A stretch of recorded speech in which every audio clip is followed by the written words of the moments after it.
Hi everyone and welcome to this video. In this video we'll explore the self a little further. In particular we'll talk about the self as a sort of rupturing force, a constant reminder of the ego to consider that which it is not, i.e. the non-ego.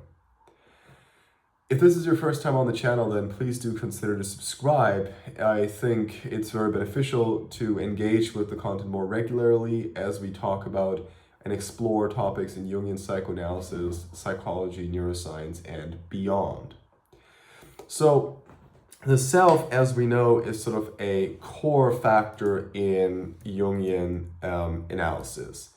It is essentially the objective core of the psyche. It is the center, at the center of the ego complex, and as such it sort of encompasses everything there is that basically goes beyond what we think we are. The ego is what we think we are, sort of this narrating entity that narrates to us that which we think we are, that which we consider ourselves to be, while the self is then that which we actually are. As simple as that, it is actually quite a complex archetype and one of the most complex concepts in Jungian psychoanalysis as a whole. Jung himself did say that the self is sort of the goal of the individuation process, and while that has been picked up by many to mean that the process of individuation essentially aims at the realization of the self, I will today propose in this very brief video, which I'll try to keep under, 5 minutes, although I probably will fail. The self is actually simply a force that goes against sort of the ego in order to transform it. To understand this, we first have to understand that the ego as a process structures the construction of a narrative that essentially diverts or moves away from the reality as we know it. It takes elements in reality that we encounter in everyday life, interprets them, and situates them in a linearity, in the linear structure that it then builds as what we call identity.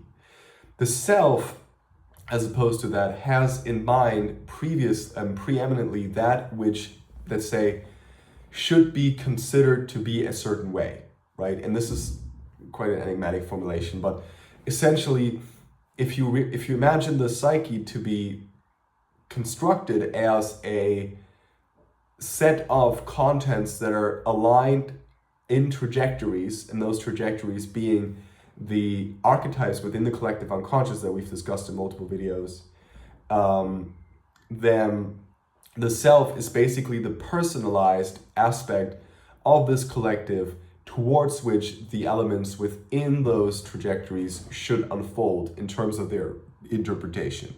Now, their interpretation is originally driven by the ego. So the self is a force that moves precisely against this interpretation. This means, however, that the self can manifest itself through, not only through sort of not at all probably through contemplative processes, but most importantly in the encounter with that which the ego is not. This means the self is always in activity whenever we are engaged in contact with that which we do not know or that which we think we know, but where we still have something to learn, which is essentially everything. Because precisely the mechanism of the ego is to let's say, take an element of reality, subjugate it by its interpretation, and then pretend it never changes over time. Now, since these elements change over time, the self comes in as an experiential factor when these elements reveal their true nature to the ego, thus propelling it to continue its development.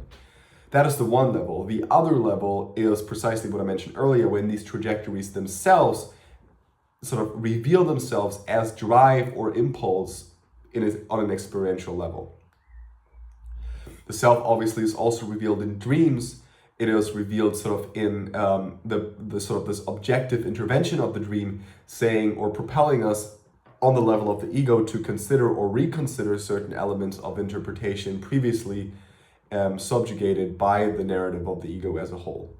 So in conclusion and in sum, the self isn't so much a goal as it is a process that I have termed transcendental process, a process in which the ego is sort of mediating between the realms of the heaven and hell, constantly caught in a liminal space that we then refer to as earth, or to put it differently, the ego arises only as a fraction in this liminal space. If you're interested in learning more about this topic, please consider the longer videos that I've recorded on this liminal space, on the 3 regions of the world, and other videos on the collective unconscious and the ego in general.